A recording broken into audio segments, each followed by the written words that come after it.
Right, the intent of this video is to show you all some sample calculations that might be helpful for your homework and your learning outcomes assessment. We're going to work the end of the chapter problems. I'm going to work problem 5, problem 17, and problem 18.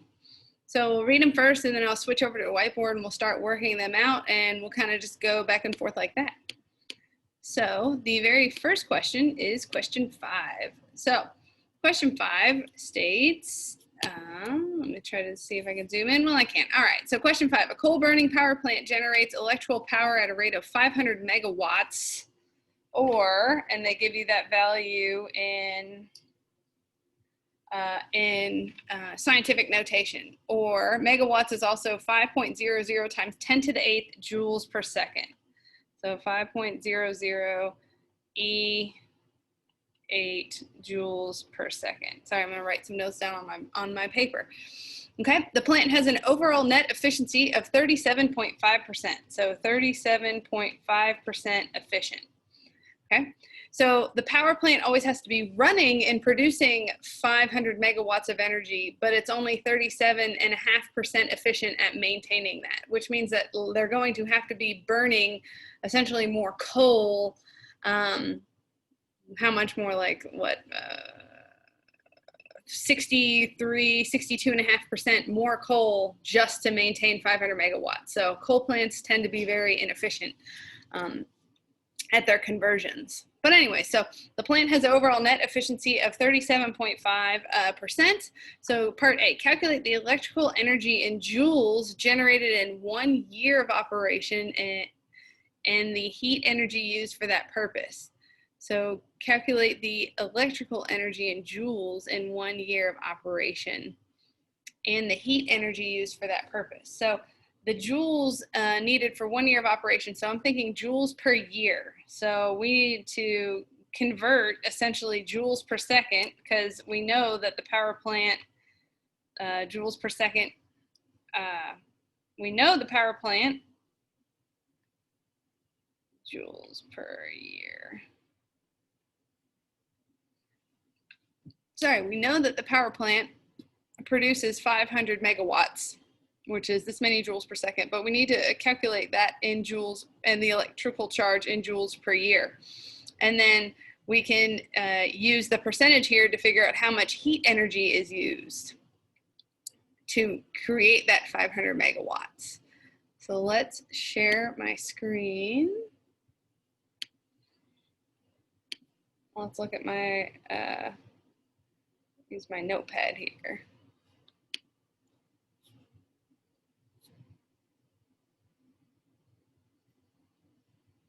Okay, sorry, it's taking a little minute to get rolling here. But once we get rolling, I think we'll be good. Okay, all right, so I wrote down my important things. So the coal power plant produces the energy at 500 megawatts, and it's only 37.5% efficient from the heat to electricity conversion. So like I was saying before, the first thing we're gonna have to do is convert joules per second into joules per year. All right, so that's gonna just be a nice friendly dimensional analysis table. All right, where we essentially need to convert seconds into years.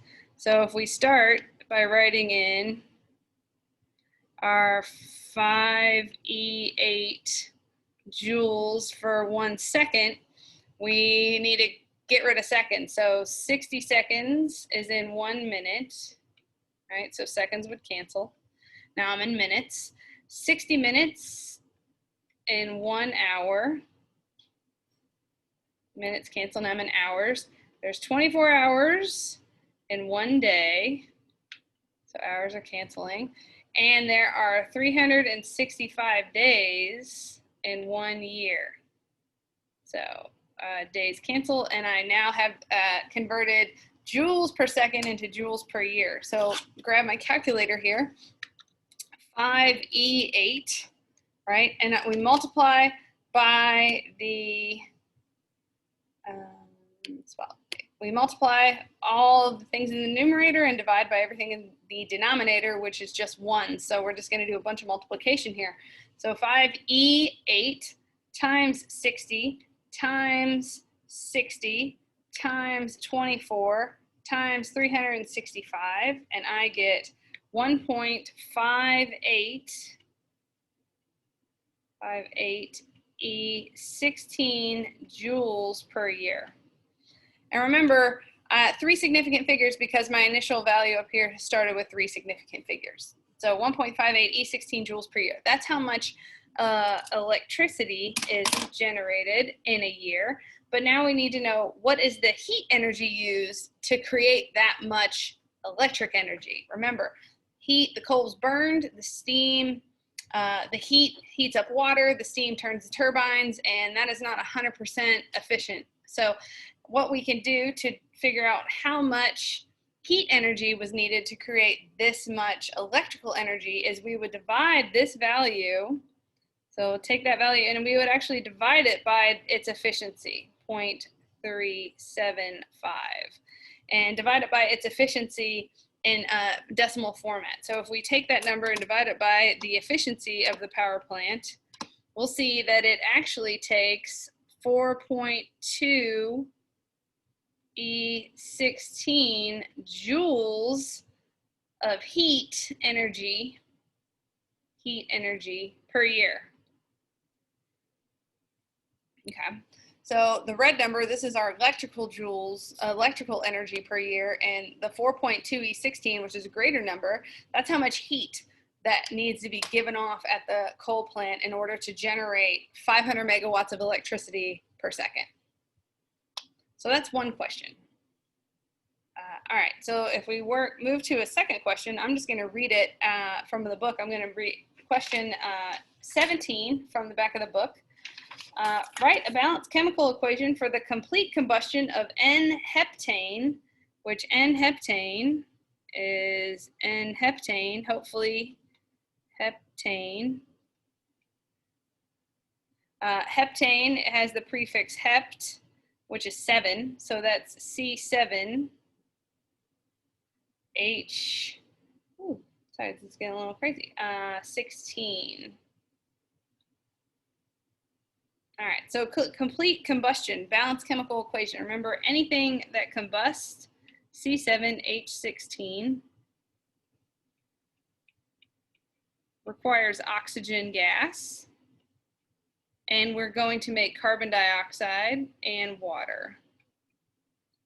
Okay, I think the easiest way to start this is to see I have 7 carbons on this side and I only have 1 carbon on this side. I have 16 hydrogens, I only have 2, and here I have 2 oxygens. So let's go ahead and put 7 in front of our CO2, and that's going to balance out our carbons. I could be right, I could be wrong, I don't know. It's a back and forth game here.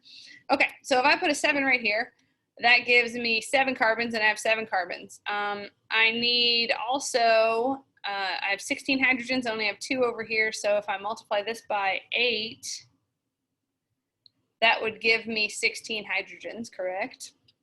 8 times 2. So if I do that, so I think my carbons and hydrogens are balanced on both sides, but now it's just left me with oxygens. So here I have O2, and on this side I have 14 oxygens here and 8 oxygens there. 14 plus 8 is 24 oxygens. So I have 24 total oxygens on the right. So I can use 12 oxygens on the left. So if I put a 12 there, put a 12 there, I have a balanced chemical equation. Okay. Next part, part B, is what is, if the heat of combustion for N-heptane is 4,817, so 4,817 kilojoules per mole, how much heat is released if, 250 kilograms of N-heptane burns completely. So that's, when I see burns completely, I think 100% conversion of heptane into carbon dioxide and water. All right, so this is another dimensional analysis question here. So I'm just going to go ahead and write my dimensional analysis table down. Just, I don't know how big it needs to be, but that's where I'm going to start. And I'm going to start with what I know. So I know that I'm starting with 250 kilograms of N-heptane. So 250 kilograms of N-heptane. And I need to figure out how many kilojoules or joules at the end of the day, okay? So I'm in grams and I have per mole. So what links up together grams and moles is going to be molecular weight. So we're going to have to know what's the molecular weight of heptane. And heptane, again, is 7 carbons and 16 hydrogens. And for simplicity's sake, carbon weighs 12 grams per mole. So 12 times 7 is 84. Plus, hydrogen weighs 1 gram per mole, and there's 16 of them, so 16. So what's 84 plus 16? And that's going to be 100. So 100 grams per mole is the molecular weight of N-heptane. Notice that it's grams though, and I'm in kilograms, so I'm going to have to convert kilograms to grams. So 1,000 I'm doing it backwards. I was about to say 1,000 kilograms is in 1 gram, but that is false, right? Kilograms is a lot bigger. So 1 kilogram,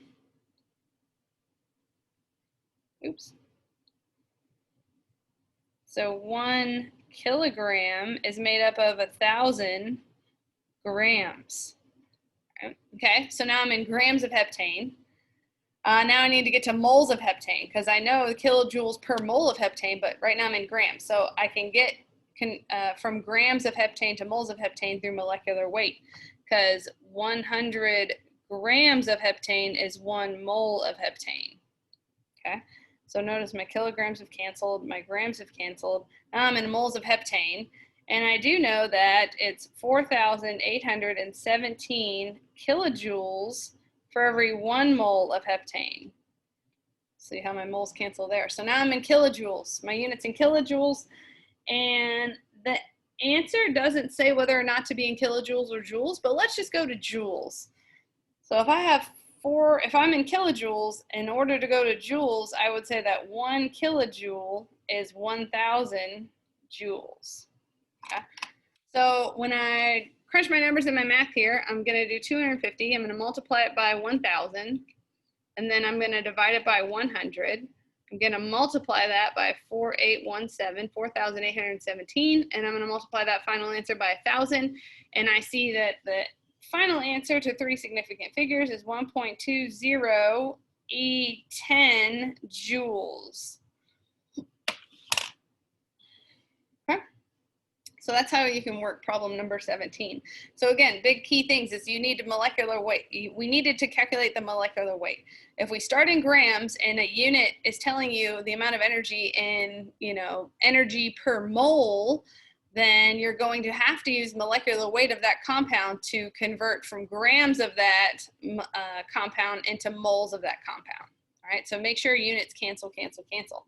Sometimes they just give you kilojoules per gram. And in that case, if they gave us the mass here, right, the 250 kilograms, we would just need to convert that to grams, and then we could multiply our grams by this, by the value which would have the units of kilojoules per gram. So just make sure you are, all I can say is make sure your units cancel when you're performing dimensional analysis. All right, last up, problem number 18. So a single serving bag of potato chips has 70 calories. That's 70 big C calories. So 70 calories, and that's the same thing as a kilocalorie, right? 1,000 small calories. Assume that all the energy from eating these chips goes towards keeping your heart beating. How long can these chips sustain a heartbeat of 80 beats per minute? 80 beats per minute. Okay. And what do I need? I need a time. So I'm looking for a time. How long? I don't know what that unit of time is going to be yet, but I just need to know how long. And they say, hint, 1 kcal, 1 kilocalorie, it's real sloppy. 1 kcal is 4.184 kilojoules. And each human heartbeat requires approximately 1 joule. So 1 beat per joule, 1 joule. All right, so I have a feeling it's going to be a little bit of a dimensional analysis problem, right? So if I have 80 beats per minute, that means that that's 80 joules per minute of energy that's required. So if I take my calories and convert that into joules, I'll know how much energy the chips are providing me, and then I can divide that by the total number of joules it requires for my heart to beat per minute, right? So if 80 beats per minute, if one beat is 1 joule, that's the same thing as saying it's 80 joules per minute to run my heart. Okay. Well, at least at that heart rate of 80 beats per minute. My resting heart rate's around 60, but that's another point. All right, so let's convert calories, big C calories, 70 big C calories, right? Big C for kilocalories, into joules. So we say that 1 calorie, big C calorie is 4.184 kilojoules. And I need to convert kilojoules into joules. And remember, 1 kilojoule is 1,000 joules. So what is 70 times 4.184 times 1,000? And that is a value of 292,880 joules per bag chips, right? Per bag. For a bag of chips. Okay. And then so that's how many joules of energy I get from eating that bag of chips. And remember, it takes 80 beats per minute, 80 joules per minute. So if I divided this value, so 292,880 joules, and it's 80 joules for every 1 minute my heart is beating, that bag of chips can provide enough energy to pump my heart for 3,661 minutes. I'm betting it's going to be 3 sig figs. Actually, technically it's only 1 significant figure, since the value they gave us is 70 calories and they didn't put a decimal place after that, and 80 beats. So 4,000 minutes. But just for fun, let's convert that into hours. That seems crazy. So what's let's start back at that 3,661 minutes. And so if I have minutes on top, then I would divide that by 60 minutes, as in 1 hour. So it would last me for 61 hours. Wow, that seems like extensive. And each human heartbeat requires 1 joule of energy. I guess not, man. All right, well, pumping heart is very little, so all that math works out. So it would sustain my heart for about 61 hours, or 4,000 minutes.